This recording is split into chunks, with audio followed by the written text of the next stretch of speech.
ज़बूर 142।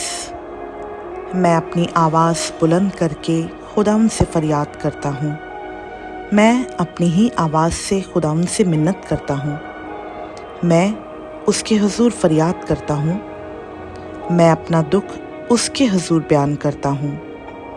जब मुझ में मेरी जान निढाल थी, तू मेरी राह से वाकिफ़ था। जिस राह पर मैं चलता हूँ, उसमें उन्होंने मेरे लिए फंदा लगाया है। दाहिनी तरफ निगाह कर और देख, मुझे कोई नहीं पहचानता। मेरे लिए कहीं पनाह ना रही, किसी को मेरी जान की फिक्र नहीं। ऐ खुदावंद, मैंने तुझसे फरियाद की।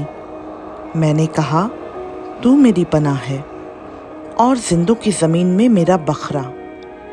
मेरी फरियाद पर तवज्जो कर, क्योंकि मैं निहायत पस्त हो गया हूँ। मेरे सताने वालों से मुझे रिहाई बख्श, क्योंकि वो मुझसे ज़ोर आवर हैं। मेरी जान को क़ैद से निकाल, ताकि तेरे नाम का शुक्र करूं। सादिक मेरे गिर्द जमा होंगे, क्योंकि तू मुझ पर एहसान करेगा। खुदावंद का पाक कलाम का पढ़ा, सुना, समझा और कबूल किया जाना हम सबों के लिए बाइस बरकत हो। आमीन।